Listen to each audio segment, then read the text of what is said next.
Assalamualaikum. Waalaikumsalam. Selamat pagi anak-anak. Pagi Ibu. Apa kabarnya hari ini? Alhamdulillah luar biasa. Allahu Akbar. Alhamdulillah sehat semua ya. Alhamdulillah sehat Ibu. Udah pada sarapan belum nih? Sudah Ibu. Masya Allah. Alhamdulillah. Ibu izin duduk ya. Ibu. Baik, sebelum Ibu mulai pembelajaran, ada baiknya kita berdoa dulu ya, supaya nanti apa yang kita terima itu ilmunya bisa bermanfaat dan dapat kita terima dengan baik. Siapa ketua kelasnya? Baik. Silakan dipimpin untuk berdoa ya. Silakan ketua kelas. Baik teman-teman, sebelum mulai pelajaran, mari kita berdoa bersama sesuai dengan materi kita masing-masing. Berdoa dimulai. Berdoa selesai. Baik, ada yang tidak masuk hari ini? Tidak tahu Ibu. Baik, Ibu cek dulu ya hadirannya.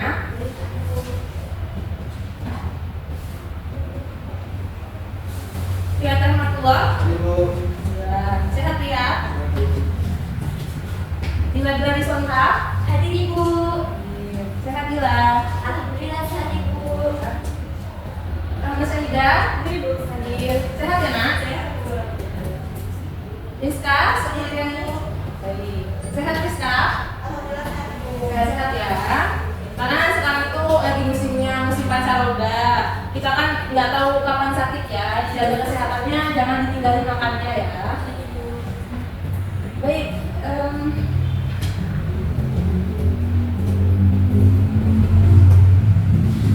Di sini Ibu akan bertanya satu hal. Adakah kalian yang masih ingat apa yang kita pelajari minggu lalu? Ada yang masih ingat? Saya Ibu. Silakan, Rahma. Jadi minggu lalu kita belajar tentang puisi Bu. Betul. Jadi kita minggu lalu belajar tentang puisi. Nah, di puisi itu yang kemarin kita pelajari ada apa saja? Siapa yang bisa menyebutkan? Saya Ibu. Silakan Dila. Ada unsur intrinsik, ekstrinsik, Ibu. Terus ada tema sama suasana Ibu. Betul. Ada unsur intrinsik, ekstrinsik, kemudian ada tema dan suasana. Nah, di unsur intrinsik itu ada apa saja? Siapa yang bisa menjelaskan? Siapa yang bisa menyebutkan? Ya, intrinsik.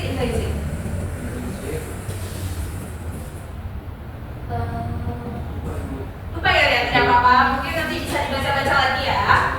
Nah, silakan Dila kalau mau. Intrinsik ya Ibu. Intrinsik berarti kayak tema Ibu ya. Ya, betul. Tema, kemudian ada Iya, Bu. Iya, benar. Betul sekali. Hebat-hebat loh anak kelas ini, tepuk tangan dulu untuk kita semua. Jadi betul ya, jadi di unsur intrinsik itu ada tema, irama, rima, kemudian judul, dan masih banyak lagi. Nanti kalian baca-baca lagi ya buku-bukunya. Kemudian yang ekstrinsik masih ada yang ingat? Iya, silakan Rizka.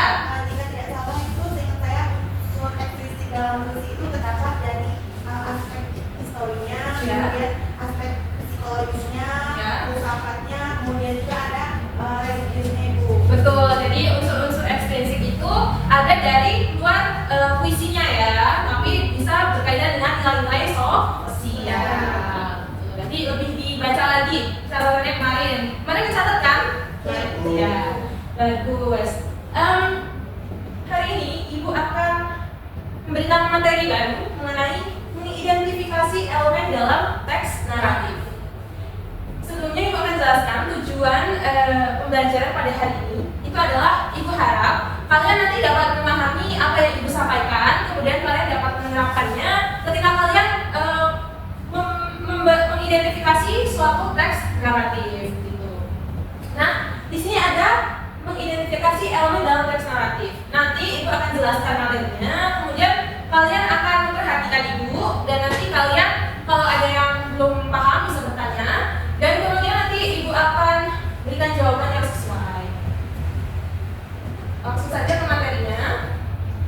Baik, kita mulai dari definisi. Ada yang bisa membacakan? Ada yang mau? Silakan Rahma. Jadi definisi dari teks naratif itu merupakan salah satu bentuk tulisan yang mendalam dan mengandung unsur-unsur yang membuatnya menarik bagi pembaca. Terlebih lagi terdapat elemen dalam teks naratif yang harus diketahui para penulis untuk membuat cerita. Bagus. Jadi definisi dari teks naratif itu merupakan salah satu bentuk tulisan yang mendalam dan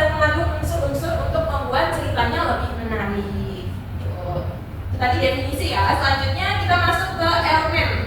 Nah, pokok bahasan yang akan kita bahas pada hari ini adalah elemen teks naratif. Nah, selain dalam teks naratif, biasanya kalian ada yang tahu tidak elemen-elemen dalam suatu teks, misalnya dalam teks puisi. Kemarin ada elemen apa saja? Yang di unsur intrinsik. Ada tema, irama, majas, amanah, dan lain sebagainya. Iya, diksi, betul sekali anak-anak. Jadi itu tadi yang disebut dengan unsur-unsur elemen ataupun strukturnya ya. Nah, kemudian ya betul sekali. Nah, kemudian dalam penulisan teks naratif itu kita bisa memahami 5 elemen. Di 5 elemen itu yang pertama ada karakter yang kuat, kemudian setting yang hidup, kemudian apa lagi? plot yang menarik, Kemudian konflik yang memikat, terakhir tema yang relevan. bagus. Nah, kelima elemen ini merupakan fondasi untuk menciptakan cerita yang menarik dan lebih bagus lagi, gitu ya. Jadi kalau 5 elemen ini digabungkan, maka elemen-elemen ini akan membuat cerita menjadi lebih menarik, gitu ya. Kita bahas satu-satu ya. Jadi di yang pertama, ada yang tahu karakter itu apa? Saya Ibu, Silakan Dila. setahu saya Ibu, karakter itu seperti ciri khas tokoh Ibu. Iya betul. Jadi karakter itu tokohnya ya. Nah di sini Ibu jelaskan bahwa karakter itu bukan hanya sekedar tokoh-tokoh yang ada dalam cerita, tapi juga entitas yang menghidupkan alur. Jadi tokoh di sini itu berperan penting untuk menghidupkan suasana alur yang ada dalam cerita di teks naratif. Selanjutnya itu ada setting. Ada yang tahu setting itu apa? Yang kalian ketahui saja, silakan. Betul, setting itu salah satunya ada latar. Tapi setting itu yang tergambar dengan tidak membentuk imaji yang jelas dalam pikiran pembaca. Jadi apa yang ada, apa yang kita lihat itu akan membantu sebagai kita pembaca untuk mengimajinasikan keadaan yang ada dalam cerita tersebut, bagaimana keadaannya, suasananya, itu berdasarkan setting yang ada seperti latar, kemudian tempat dan lain sebagainya. Kemudian yang selanjutnya ada plot. Ayo, ada yang tahu plot itu apa? Sebelum kalian Ibu jelaskan, ada yang mau memberi tanggapan? Silakan, Rizka. Kalau saya alur Ibu. Betul. Jadi plot itu merupakan alur dalam cerita. Nah, di sisi lain plot itu menjadi tulang punggung dalam cerita. Kenapa? Karena plot ini merupakan hal yang utama. Ketika kita mengetahui plotnya, ketika kita membaca plotnya, maka kita akan tahu bagaimana alur dari cerita tersebut. Kemudian nanti kita bisa mengimajinasikan apa yang kita baca. Mulai dari pengenalan awal, plot mengarah ke arah konflik. Jadi di dalam plot itu bisa dari ketika kita ada alur, itu nanti akan mengarah ke dalam konflik cerita. Gitu. Selanjutnya ada konflik. Ada yang tahu konflik itu apa? Betul, masalah Ibu. Betul, konflik itu masalah. Yang lain? Ada yang tahu konflik itu selain masalah apa? Pertikaian Ibu. Iya, pertikaian, masalah. Iya, puncak cerita juga bisa masuk, tetapi lebih tepatnya itu ketika konflik itu terjadi permasalahan ya. Jadi, konflik itu juga merupakan elemen penting dalam suatu cerita. Terlebih dalam teks narasi. Kenapa? Karena konflik ini merupakan pemicu utama perubahan. Tanpa adanya konflik, maka cerita itu tidak akan menarik dan tidak akan membuat pembaca itu tertarik. Karena nanti ketika tidak ada konflik, maka cerita kita jatuhnya akan seperti cerita yang membosankan dan datar gitu. Jadi konflik itu penting untuk membangun suatu cerita dalam teks naratif. Nanti karakter utama atau tokoh utama akan menghadapi masalah di ketika bagian konfliknya gitu ya. Kemudian yang terakhir, apa ini? Tema. Coba lagi, tema. Betul, di tema itu ada banyak ya tema itu. Ada yang bisa menyebutkan tidak? Tema itu ada apa saja? Romantis. Romantis, apa lagi? Aksi, action, terus apa lagi? Komedi. Komedi, betul. Melo, ya betul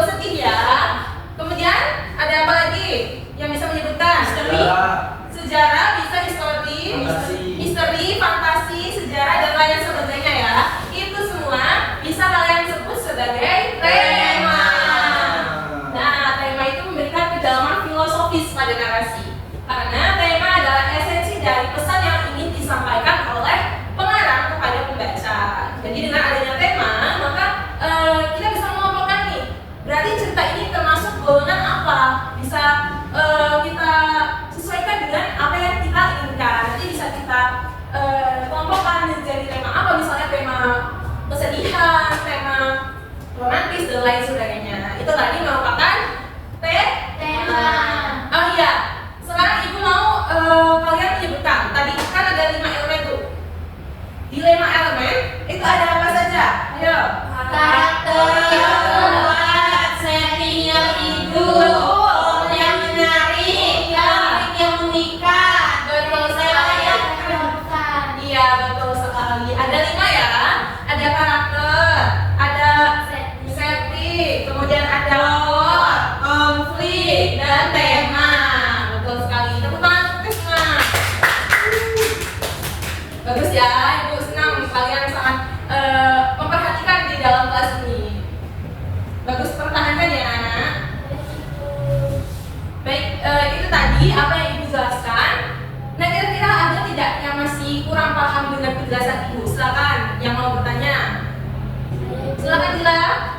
Ibu, saya bingung dengan karakter. Bagaimana cara kita mengenali karakter itu seperti apa, Ibu? Misalnya jahat atau baik itu kayak mana, Ibu? Baik, jadi pertanyaan Dila, bagaimana kita mengenali karakter? Bagaimana tokoh itu dikelompokkan menjadi jahat atau baik gitu ya? Nah, kita kembali lagi ke karakter.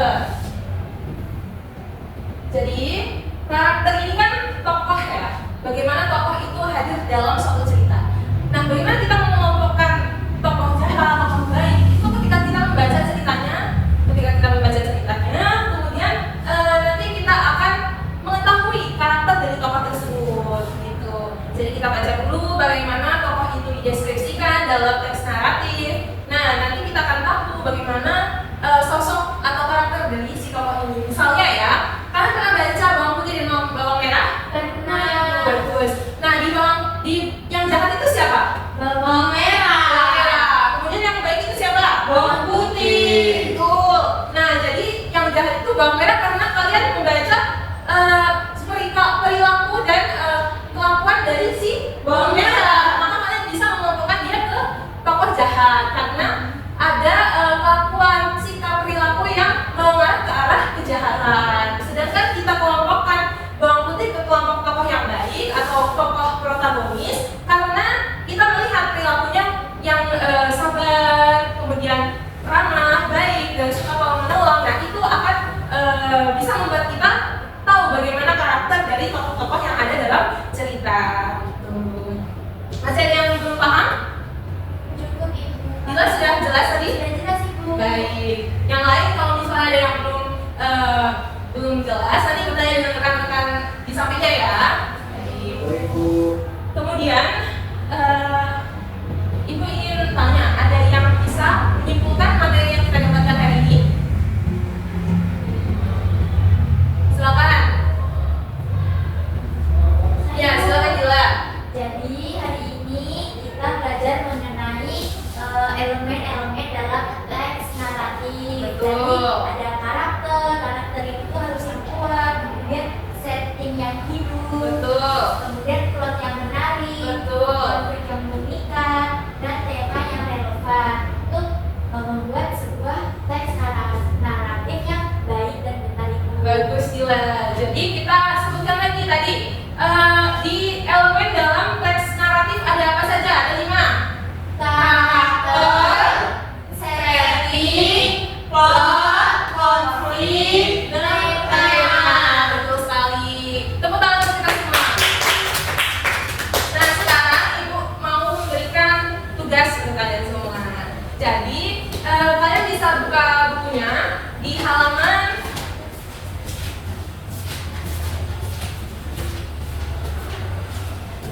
coba buka halaman 56. Seperti ya, Ibu. Iya, betul. Seperti ya, Ibu. Nah, di situ ada teks naratif. Nah, kalian bisa baca. Kemudian di bawahnya itu kan ada 5 soal kalau tidak salah ya. Iya. Ada esai. Nah, kalian silakan kerjakan itu. Kemudian nanti setelah selesai, silakan kumpulkan ke meja itu ya. Ini kan masih ada waktu sekitar 15 menit. Silakan kalian kerjakan. Kemudian nanti kalau sudah selesai, kalian bisa kumpulkan ke meja itu. Gitu ya. Baik, mungkin itu saja yang Ibu dapat sampaikan hari ini. Itu tadi pertemuan kita hari ini. Ibu harap kalian bisa memahami apa yang Ibu sampaikan dan ilmu hari ini itu bisa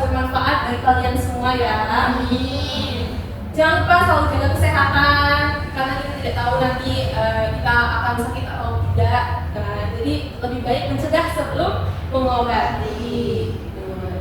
Baiklah, sekarang kita akhiri pembelajaran tapi berdoa dulu ya. Silakan ketua kelas memimpin doa.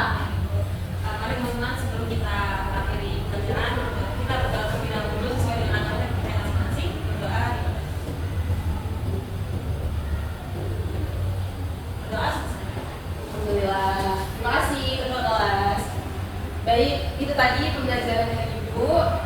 Kurang lebihnya Ibu mohon maaf. Dan Ibu sangat mengapresiasi kalian karena sudah memperhatikan. Wassalamualaikum warahmatullahi wabarakatuh. Waalaikumsalam warahmatullahi wabarakatuh. Terima kasih Bu. Sama-sama anak-anak.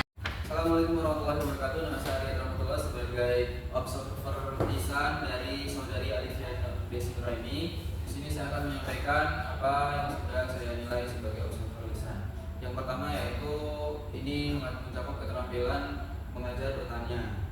Nah, ada beberapa poin, yaitu yang pertama penggunaan pertanyaan secara jelas dan singkat itu sudah digunakan dengan baik, kemudian pemberian acuan sudah dilakukan juga, kemudian pemindahan giliran sudah dilakukan dengan baik, kemudian pemberian waktu berpikir sudah dilakukan dengan baik, kemudian pemberian tuntunan sudah digunakan, kemudian pemusatan perhatian sudah digunakan, kemudian penyebaran pertanyaan sudah dilakukan dengan baik. Selanjutnya di poin perubahan tuntunan tingkat kognisi dalam menjawab pertanyaan, guru sudah melakukannya dengan baik, kemudian pengaturan urutan pertanyaan sudah dilakukan dengan baik, kemudian peningkatan terjadinya interaksi sudah dilakukan dengan baik, kemudian mengulangi pertanyaan sendiri akan mengulangi jawaban pembelajar, kemudian itu guru tidak melakukannya, kemudian menjawab pertanyaan sendiri tidak dilakukan, kemudian menunjuk satu dulu sebelum bertanya tidak dilakukan, kemudian mengajukan pertanyaan yang mengundang jawaban tidak dilakukan, kemudian mengajukan pertanyaannya juga tidak dilakukan. Mungkin itu saja yang bisa saya nilai sebagai observer dari saudari Alifia Desi Nuraini. Cukup sekian, terima kasih. Wassalamualaikum warahmatullahi wabarakatuh.